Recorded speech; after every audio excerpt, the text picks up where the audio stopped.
전능하사 천지를 만드신 하나님 아버지를 내가 믿사오며 그 외아들 우리 주 예수 그리스도를 믿사오니 이는 성령으로 잉태하사 동정녀 마리아에게 나시고 본디오 빌라도에게 고난을 받으사 십자가에 못 박혀 죽으시고 장사한 지 사흘 만에 죽은 자 가운데서 다시 살아나시며 하늘에 오르사 전능하신 하나님 우편에 앉아 계시다가 저리로서 산자와 죽은 자를 심판하러 오시리라. 성령을 믿사오며 거룩한 공회와 성도가 서로 교통하는 것과 죄를 사하여 주시는 것과 몸이 다시 사는 것과 영원히 사는 것을 믿사옵나이다. 아멘. 주님과 함께하는 이 고요한 시간, 주님의 보좌 앞에 내 마음을 쏟네. 모든 것 아시는 주님께 감출 것 없네. 내 맘과 정성 다해 주 바라나이다.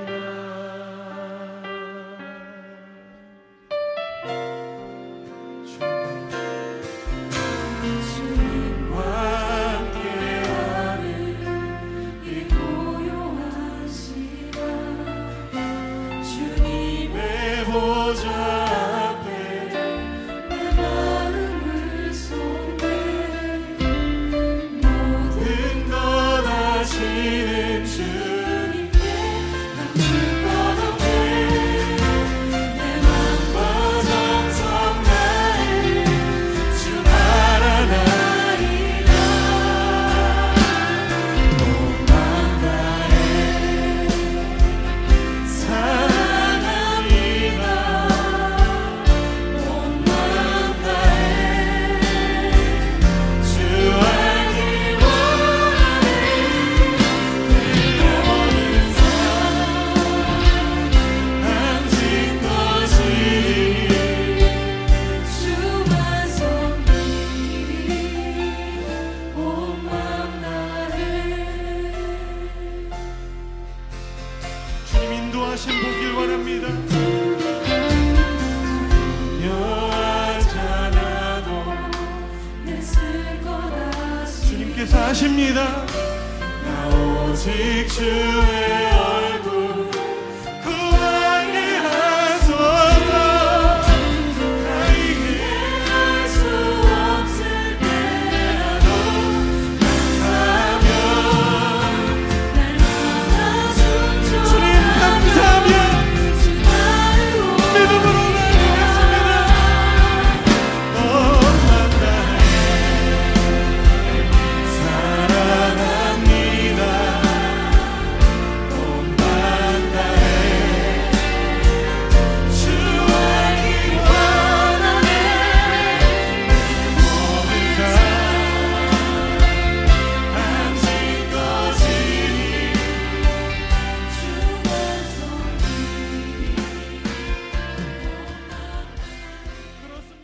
하나님의 말씀 보겠습니다. 시편 2편 8절에서 12절까지의 말씀입니다. 시편 2편 8절에서 12절 말씀. 내게 구하라. 내가 이방 나라를 내 유업으로 주리니 내 소유가 땅 끝까지 이르리로다. 내가 철장으로 그들을 깨뜨리며 질그릇같이 부수리라 하시도다. 그런즉 군왕들아 너희는 지혜를 얻으며 세상의 재판관들아 너희는 교훈을 받을지어다. 여호와를 경외함으로 섬기고 떨며 즐거워할지어다. 그의 아들에게 입맞추라. 그렇지 아니하면 진노하심으로 너희가 길에서 망하리니 그의 진노가 급하심이라. 여호와께 피하는 모든 사람은 다 복이 있도다. 아멘. 오늘 말씀을 보면은 결국 그의 아들에게 입맞추라, 그 아들에게 복종하라 했을 때 그 아들, 또 오늘 유명한 구절이 또 앞절에서 나왔는데요. 7절 말씀 보시면은 너는 내 아들이라 내가 오늘 너를 낳았도다 라고 했을 때 여기서 내 아들은 예수 그리스도를 가리킵니다. 결국에는 세상의 군왕들, 열방들이 다 예수 그리스도께 복종해야 하고 그리스도인들에게 주어지는 결국엔 이 세상 속에서의 사명은 무엇이냐면 고린도후서 10장 3절에서 말씀하시고 있는 것과 같이 정죄나 비방이 아니라 사탄의 견고한 진을 무너뜨리는 하나님의 능력, 그러니까 복음을 의지하는 거예요. 이 세상을 살아갈 때 여러분들이 붙들어야 될 것은 무엇이냐면 세상의 지혜가 아닙니다. 여기서 너희들이 지혜를 얻으며 세상의 재판관들 너희들은 교훈을 받을지어다 라고 했을 때 그것은 하나님께서 주시는 그 하나님의 말씀의 지혜와 교훈인 것이죠. 결국 우리에게 있어서 하나님의 지혜와 교훈, 최고의 지혜는 복음이고 그 복음이 주시는 교훈은 결국 예수 그리스도를 통해서만이 구원을 받을 수 있고 하나님의 백성이 될 수 있다는 사실입니다. 그 아들의 입맞추라라고 하는 그 12절의 말씀은 결국에는 그 예수 그리스도께 복종하라는 것이죠. 이런 겁니다. 당시 고대 문화에서 왕에게 그 아들에게 입을 맞춘다라는 것은 무엇이냐면 영화에서도 보셨겠지만 입 맞춘다라고 했을 때 실제로 입을 맞추기도 하지만은 그 왕이 끼고 있는 그 반지에 입을 맞추는 사람들이 있었어요. 그러니까 반지에 입을 맞추려고 하면 어떻게 해야 되냐면 그 상대방이 무릎을 꿇고 내밀어진 그 손 아니면 그 지팡이, 규 이런 것에다 입을 맞추고 아니면 머리를 대거나 손을 얹게 되죠. 결국에는 자기가 그 입 맞추고 있는 그 대상에게 복종한다라는 의미예요. 결국 성경은 모든 권위와 진리 또는 지혜와 순종 사이를 복종하라는 단호한 세기를 박지 않아요. 그러니까 무슨 말이냐면 성경은 권위와 진리, 지혜와 순종 사이에 이것이 서로 분리되는 개념이라고 얘기하지 않아요. 결국에는 진리를 섬기는 사람은 그의 권위를 인정하는 거고 하나님께 순종하는 사람은 그의 지혜를 인정하는 사람인 거예요. 결국 오직 주님만이 의의 길이고 주님만이 우리의 길을 인도하시는 분이에요. 그렇기 때문에 여호와를 경외하고 섬기며 즐거워하지 않는 자는 어떻게 되냐면 12절에 보니까 그들 아들에게 입 맞추지 아니하면 그러니까 그 아들 예수 그리스도께 순종하지 아니하면 너희가 길에서 망한다라는 거예요. 너희가 가려고 하는 그 모든 길에서 망한다. 그러나 순종하고 그리고 따르고 그의 복음을 받아들이는 모든 사람, 그러니까 여호와께 피하는 모든 사람은 복이 있다라는 거예요. 이 복 있다라고 하는 이 단어 어디서 많이 들어봤죠? 우리가 지난주 토요일 날 복 있는 사람, 우리가 시편 1편에서 살펴본 것처럼 복 있는 자의 길은 결국에는 하나님의 교훈을 받고 그리고 여호와를 경외하고 섬기며 떨며 즐거워하고 그럴 때 결국 돌보심과 평안이 우리에게 임한다라는 사실입니다. 여러분, 하나님을 떠나서는 결코 피난처를 찾을 수 없을 거예요. 하나님을 떠나서 세상을 향해 가면 더 좋은 것이 많을 것 같지만 그렇지 않아요, 여러분. 세상이 더 험하고 세상이 더 거칠다라는 거 우리 학부모님들이 잘 알고 계시잖아요, 그죠? 결국 우리 자녀들이 피해야 될 곳은 어딜까요? 수능 준비하면서 아이들이 많이 힘들어하죠. 그 힘들어할 때 우리가 해줄 수 있는 것이 무엇일까요? 맛있는 밥 해줄 수 있죠. 뜨끈한 국물에다 밥 해줄 수 있죠. 위로가 되기도 할 거예요. 그러나 진정한 마음의 위로는 하나님께로부터 옵니다. 그러니까 자녀가 힘들고 어려워할 때 함께 기도해 주시고 또 그 자녀들이 하나님을 찾을 수 있도록 기도의 권면들을 해 주셔야 돼요. 지금 조금만 참아라. 괜찮다. 할 수 있다. 어느 부모도 다 하는 말이죠. 그러나 하나님께서 너와 함께 하신다. 너가 기도하면 또 하나님께서 평안을 주신다. 이렇게 격려하는 부모는 그리스도인들밖에 없습니다, 여러분.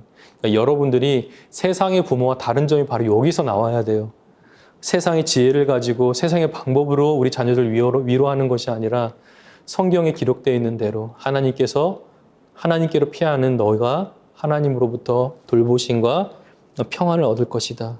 그렇게 위로해 주십시오. 그리고 그 평안이 무엇으로부터 오냐? 그러니까 하나님 말씀과 하나님께 더욱더 너가 순종하고 그 말씀대로 살기로 다짐하거라 라고 여러분들이 지혜를 나누어 주신다면 우리 자녀들이 또한 하나님으로부터 복 있는 사람 될 뿐만 아니라 이 세상을 살아갈 때 세상의 군왕들, 세상의 재판관들, 우리를 판단하는 그런 사람들에게 의존하거나 그런 사람들의 평판에 우리의 시선을 뺏기는 것이 아니라 하나님께 나의 시선을 두고 하나님의 평판을 더 두려워하고 하나님께서 나를 바라보실 때 정말 의로움으로 그리고 거룩한 백성이라고 인정해 주심을 기대하며 살아가는 주의 백성들, 주의 자녀들이 다 되기를 축복합니다.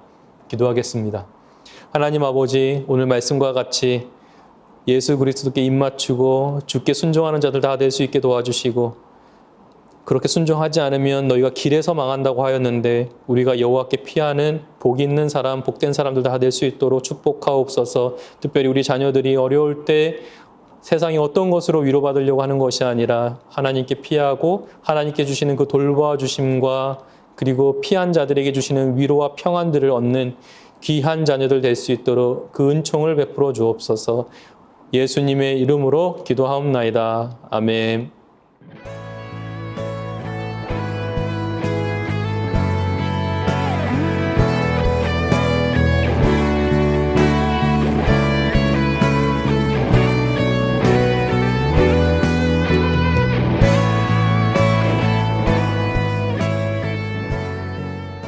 월요일 첫 번째 기도 제목입니다.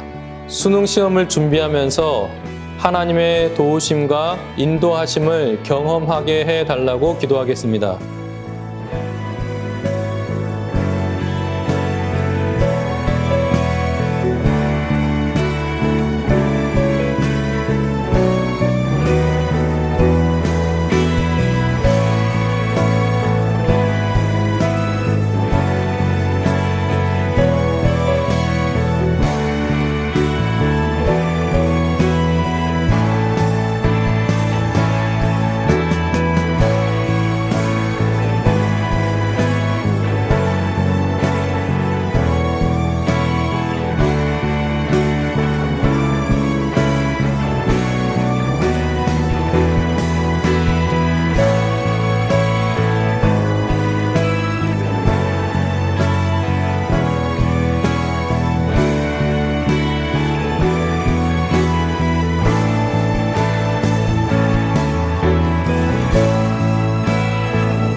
두 번째 기도 제목입니다.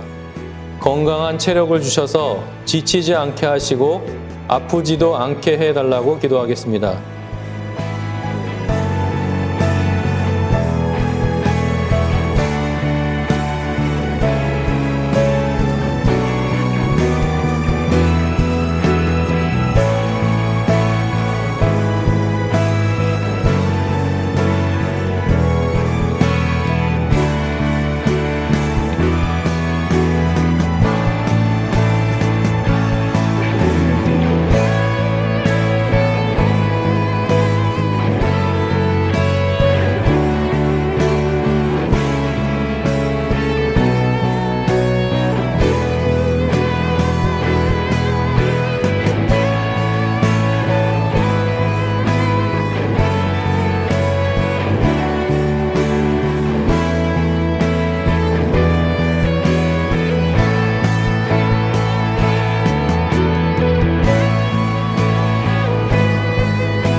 세 번째 기도 제목입니다. 공부 계획을 잘 세워 지혜롭게 준비하고 탁월한 집중력을 달라고 기도하겠습니다.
하늘에 계신 우리 아버지여, 이름이 거룩히 여김을 받으시오며 나라가 임하시오며 뜻이 하늘에서 이루어진 것 같이 땅에서도 이루어지이다. 오늘 우리에게 일용할 양식을 주시옵고 우리가 우리에게 죄 지은 자를 사하여 준 것 같이 우리 죄를 사하여 주시옵고 우리를 시험에 들게 하지 마시옵고 다만 악에서 구하시옵소서. 나라와 권세와 영광이 아버지께 영원히 있사옵나이다. 아멘.